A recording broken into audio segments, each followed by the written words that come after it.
Hi, my name is Zulymarie. I've been reading the Bible here on my channel, and I would love for you to subscribe. We have read through the book of Genesis as well as the book of Exodus, and we are currently in the book of Leviticus. The playlist will be listed down below for you to catch up, and today we're going to start our reading in Leviticus chapter 9, The Priests Begin Their Ministry.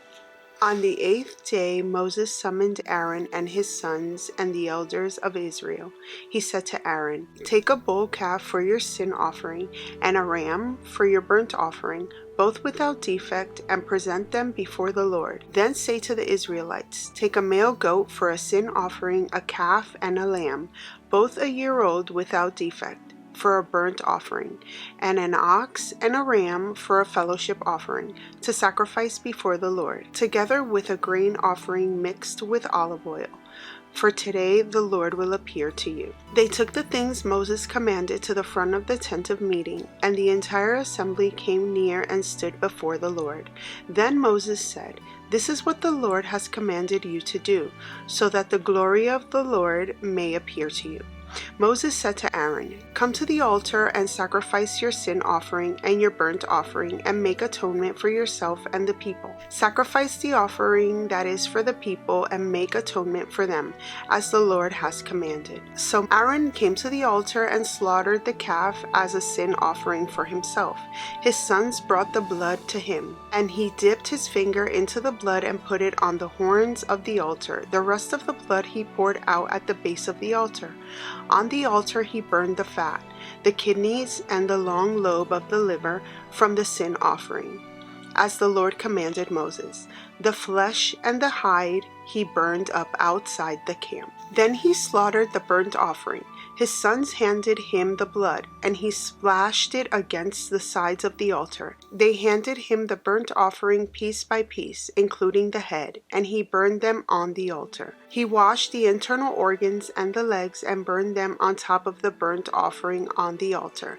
Aaron then brought the offering that was for the people. He took the goat for the people's sin offering and slaughtered it, and offered it for a sin offering as he did with the first one. He brought the burnt offering and offered it in the prescribed way. He also brought the grain offering, took a handful of it, and burned it on the altar in addition to the morning's burnt offering. He slaughtered the ox and the ram as a fellowship offering for the people. His sons handed him the blood, and he splashed it against the sides of the altar. But the fat portions of the ox and the ram, the fat tail, the layer of fat, the kidneys, and the long lobe of the liver, these they laid on their breasts. And then Aaron burned the fat on the altar. Aaron waved the breast and the right thigh before the Lord as a wave offering, as Moses commanded. Then Aaron lifted his hands toward the people and blessed them.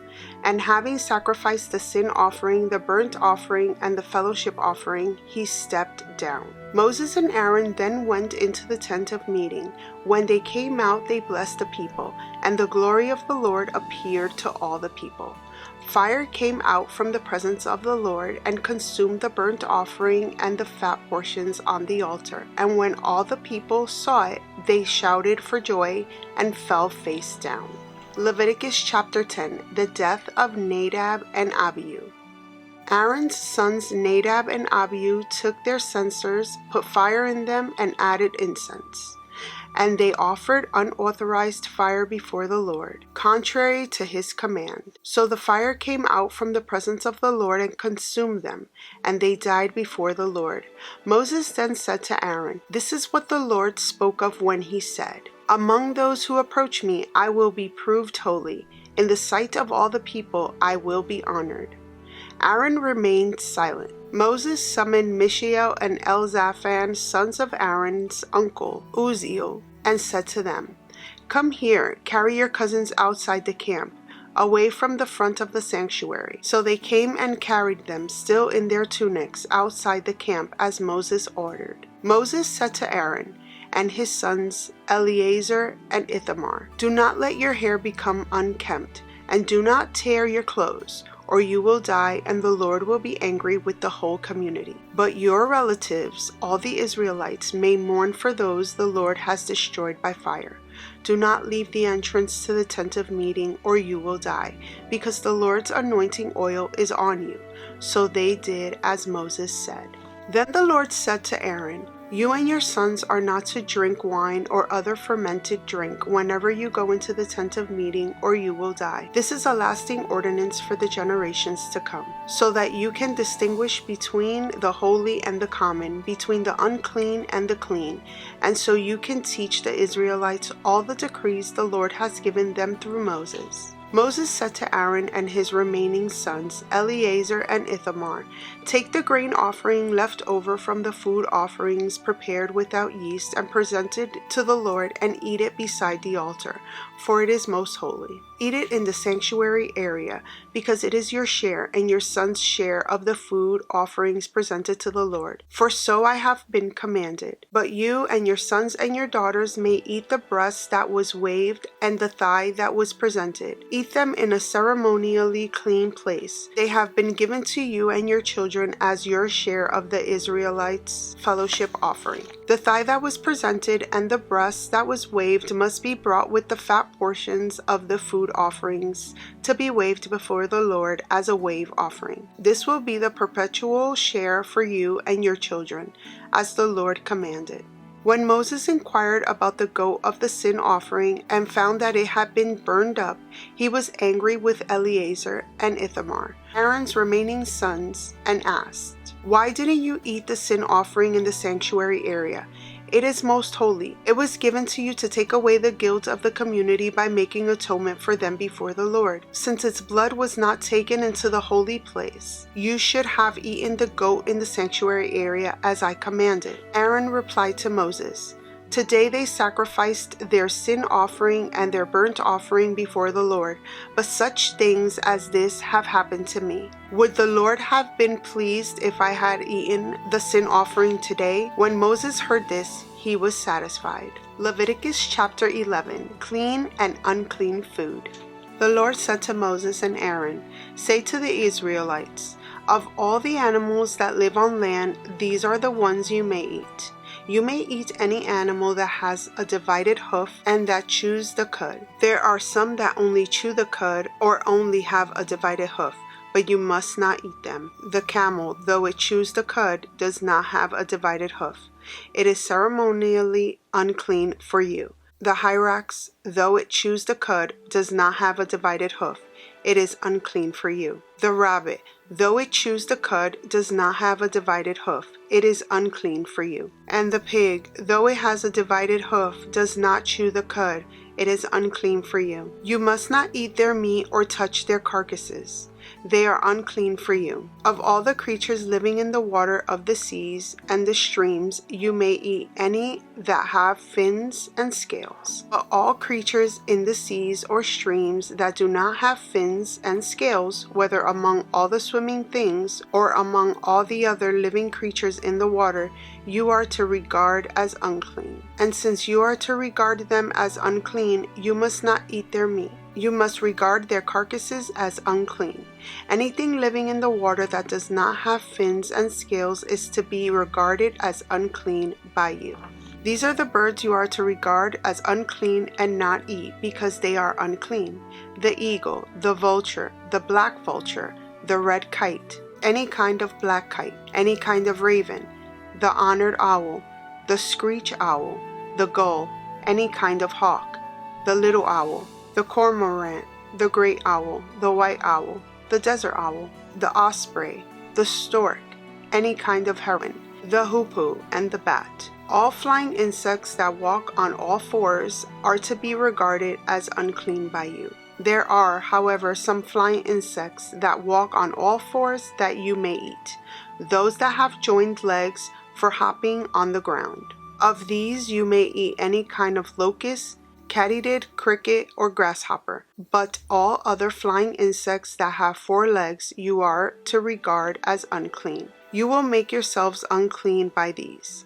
Whoever touches their carcasses will be unclean till evening. Whoever picks up one of their carcasses must wash their clothes, and they will be unclean till evening. Every animal that does not have a divided hoof or that does not chew the cud is unclean for you.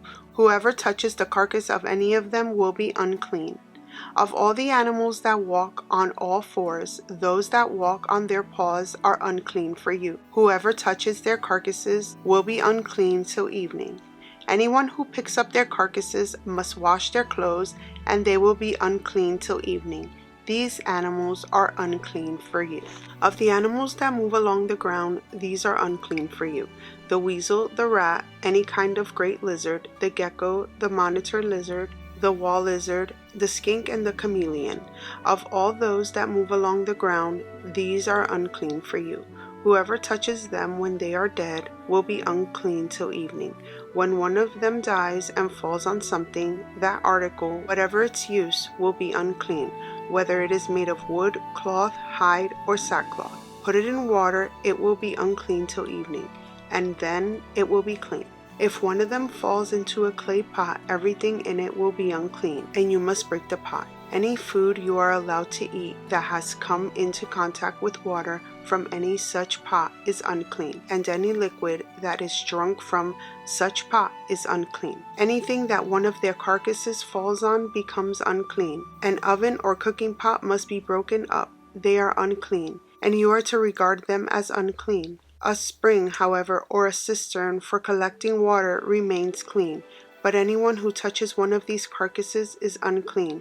If the carcass falls on any seeds that are to be planted, they remain clean. But if water has been put on the seed and a carcass falls on it, it is unclean for you. If an animal that you are allowed to eat dies, anyone who touches its carcass will be unclean till evening.